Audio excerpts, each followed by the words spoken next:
Hey guys, Jen here of Gadget Pilipinas, and with me is Mr. Eman Tortosa of Gadget Pilipinas. And today we're going to discuss about one of the latest products of RAKK Gears. Actually, ito yung first time nating mag-unbox and discuss about their products, no? And this is none other than the Lam-Ang Pro. Yes. It's a universal socket mech keyboard, and it is just out today as we speak, and it comes in different versions. And what we have right here is the Lam-Ang Pro. There's also a light version, at meron din yung Pro BB. Yun yung walang kasama na mga keycaps and everything. So, but what we have right here is the complete one. This one features a Kailh box white version. And there's also another one, Lam-Ang Pro, which is using a speed copper or bronze, if I'm not mistaken. So, again, what we have right here is the Pro version with, as I mentioned, box white, Kailh box white. So ngayon, unbox natin siya. And of course, while we're doing this, we would appreciate if you can let us know in the comment section down below about your thoughts of this latest product. So sa mga bumili naman na nito, baka may mga tips kayo, no? Because this one is, we bought this ourselves. And kung may mga tips kayo para sa amin, that would be really nice. What RAKK is trying to get in here is to get into the scene where you can easily switch or change the switches. So, marami na kasing mga keyboard enthusiasts in the country. Hindi po kami kasama doon, no? Meron kaming mga kilala. But they're trying to introduce this product because they want to make things easier for consumers to change the switches.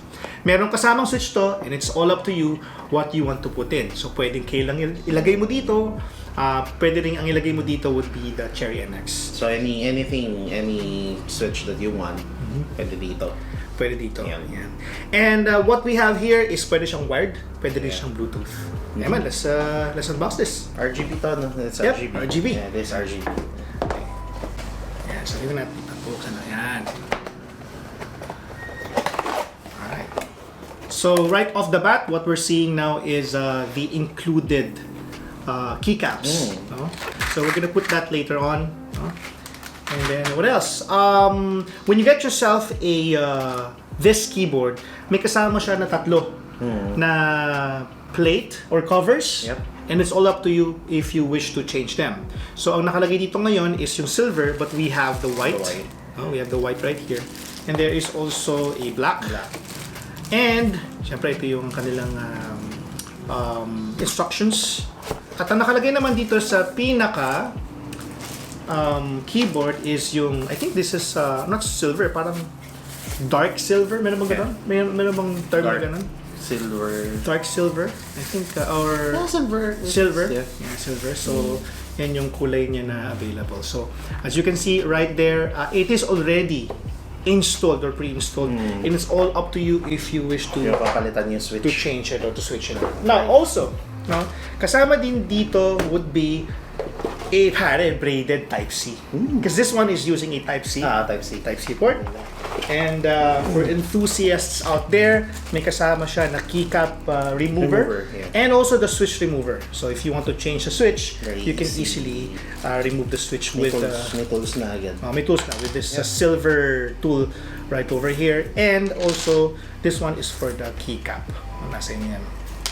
Now, I think one of the issues here is that merong yung pinakataas niya, kung titingnan ninyo, is meron siyang saksakan ng switch. ng cable. No? At not all cables would fit in. Yeah, kasi merong kasi meron eh. So unless tanggalin mo tong cover, that's the only way for you to be able to use it. Pero still, it should be able to fit in. Kaya wag niyo iwawala to. Kung mawawala man yung Type-C cable niyo, be sure na yung ilalagay, yung ipapalit niyo is kasya sa butas na to.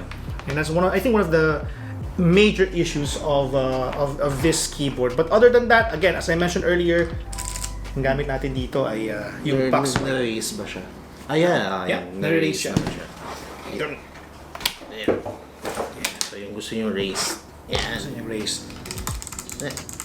Okay, just let's give them a quick tour of the keyboard. So ayan siya, no, meron dito dalawang indicator buttons. para malaman nyo kung ano yung naka-activate, kung ito ba ay kung nakasaksak po siya yung wired or Bluetooth. It's right over here. And if you wish to lock the keyboard, you can press this button. Or if you want to switch the keys to control the knob, kung para saan yun, that's also here as well. Meron ba siyang notification? Meron siyang LED for caps lock and numlock? Caps lock and numlock, actually parang wala siya. Wala siya. Yeah. But I hope when we go and check it out later, sana pwedeng umilaw dito. That should be able to replace that. And again, this volume or knob should be able to allow users to change yung brightness ng keyboard at kung di naman is also yung volume na nasa inyo yan. So I guess one question from that people would ask would be na nakakagawa ka daw, napaprogram mo daw ba yung mga keys nito? Yes, yes. Fortunately, may kasama dito na instructions na I suggest na you don't also want to lose. And this includes all the shortcuts na dapat mong maintindihan, like how do you change. There are multimedia function combination keys available, lightning control, LED indicator, and light mode switch sequence. So kasi kompleto siya.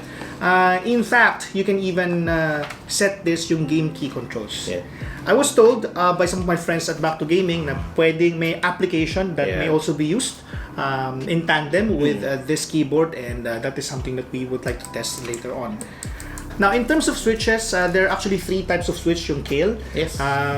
Na pag-research natin kanina yan, Eman, and they're actually default switches ng Kailh. Ito yung parang in a way, they mimic the switches of Cherry MX. So kung familiar ka sa mga blue, red, brown, it's kind of the same. The usual. The usual. And there is also a speed na switches.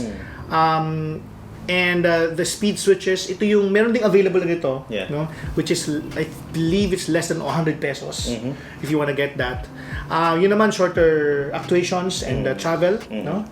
And they also introduced another one, which is the box type, which is what we have right here. So, makita nyo, merong border na white, no? Right over here.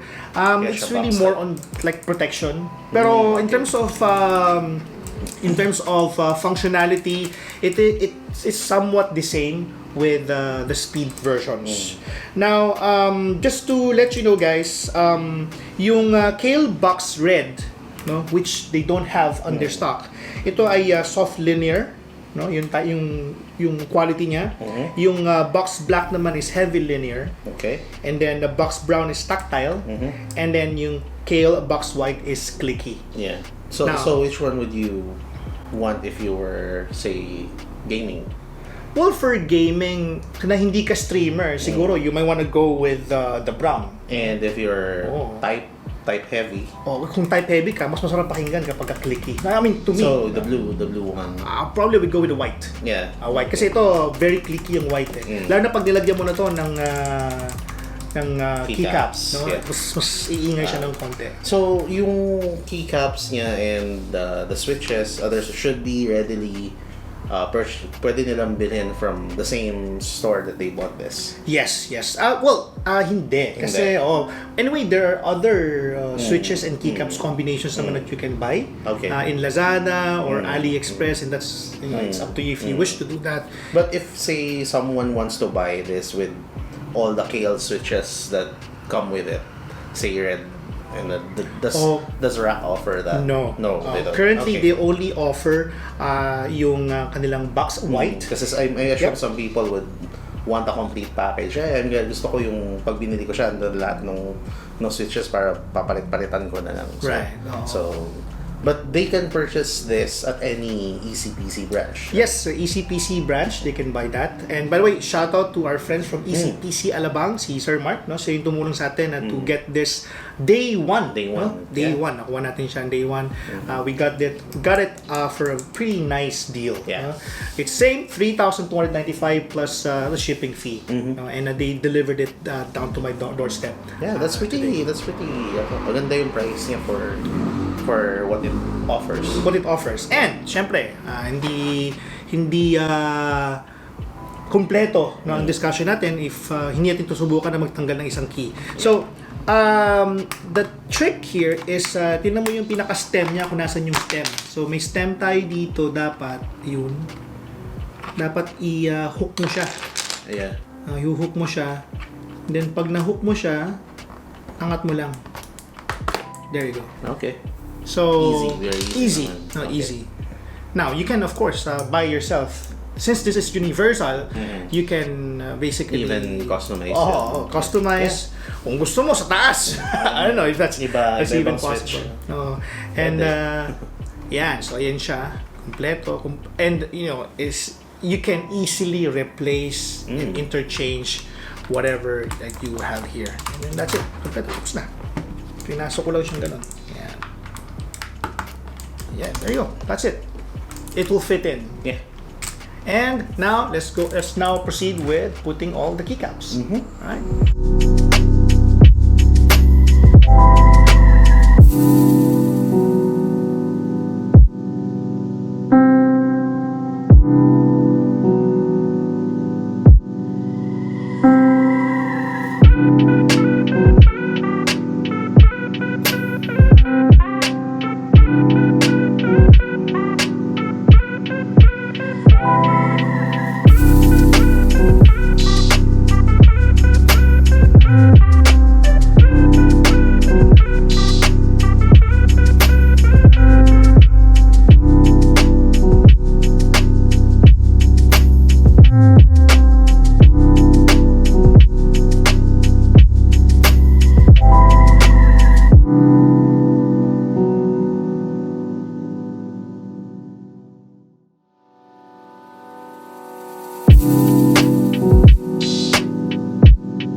And now we're back. So yan, assemble na natin siya.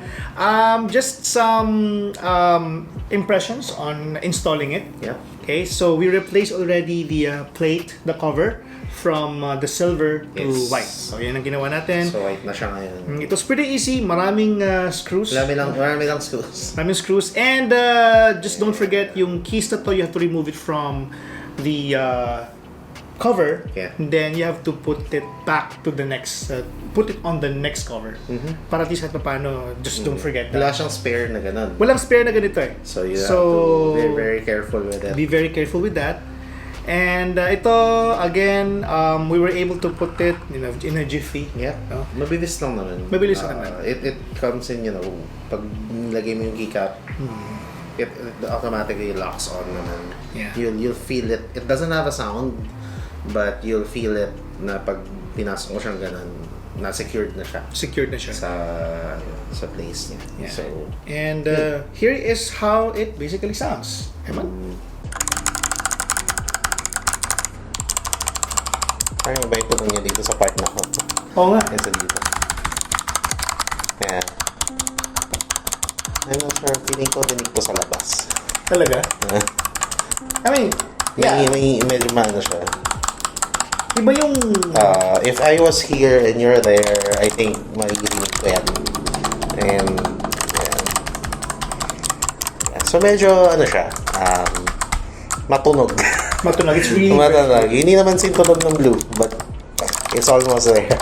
But I guess from, comparing from blue to this one, as you said, tama ka. Mas tahimik. Hindi siya sobrang mas tahimik naman pa kasi sa blue. But it's still, yeah. Yan. Clicky. Lalo na kung hard typist ka. Yung medyo force, matlakas yung force mo pag nag-type ka. Yan. So, be very careful lang kung may natutulog sa tabi mo. This is not the keyboard that you might want to get. You might wanna switch. Baby. You might wanna change your switches to a more silent type. The more silent type. So, ayun, lighting controls, there are many combinations available. So, just be aware na meron siyang FN. And then if you want to go static, FN insert. Yan, so static siya. Yan. FN insert ulit for single off. So, pag pinindot mo siya, iilaw lang. Kung pinindot mo lang, iilaw. And then, function. home, that is rotate. Yun yung kaninang settings natin. And then function home ulit for scroll. Yes. Function home is for roll. Function page up is fall. Yun, no? Function page up again for colorful. Colorful. Nice. May sinabi ka Eman dito na ano yung mas bagay sa kanya na keycaps, yung side glow ba? Yeah, side glow. Kung meron kayo nun, or anything that puts more emphasis on the lighting. Kasi this one, it technically covers most of the area na lit. So, yun yung keys lang talaga, letters lang talaga yung makikita mo umiilaw. But there are keycaps na kasama side glow. Yeah, I'd imagine lang na mas maganda siya dito. You can purchase that separately. I think they're readily available in the market naman. And it's very cheap. I think it's very, very affordable naman yung ganong keycaps. Right. Yeah, and actually some people even modify the keycaps. They like parang sinasand nila to make it side glow or to make it actually. Pero medyo that's like hardcore stuff, but you can watch a lot of videos. I think only Chester Labaco will do. Yun yung mga Chester Labaco caliber Chester na Labaco customization. levels, no? But there are people that actually do that, and ang ganda ng kinakalabas. Even ito actually, this part. Yeah. Wow. Yeah. Ano ba? As far as feedback is concerned, very clicky naman siya. It doesn't feel like, it doesn't feel like magkakadelay yung input mo dito. But of course, we'll have a video up. Part of the video will be a demonstration of how responsive this thing is. Right. So we're gonna type the usual quick lazy dog jumps over the brown box and see how responsive it is. Yep. So, well, that's basically it. That has been our unboxing of the RAKK Gears Lam-Ang Pro. And if you guys wanna get it, it's available for $3,295 at Easy PC, or you can also check out Lazada. Any Easy PC branch. Yeah, any Easy PC branch. Eman, kukunin mo to if ever there's an opportunity for you to buy one. Would you get it? Yeah, and I also wish that they come up with a smaller version of it. Maybe something without this part. Okay, the 60%. Yeah, just like those keyboard. 60%. Yes, 60%. If they ever come up with that, that's an absolute buy for me. Buy for you. That's a matic buy. Yeah, but this one's actually good. It's already good. I just prefer personally that the 60%, but this one, this one is very, very good. Very good. All right. Especially for the price. For the price of really, 3,000. really affordable for what the customization. Kabahan na yung ibang mga bigger brands. You just really have to be very careful when you're pulling things out or when you're putting things in. Okay, I guess that's about it, guys. This has been our unboxing of the RAKK Gears Lam-Ang Pro. Again, this has been Gian of Gadget Pilipinas. And this is Eman. And see you soon on our next video.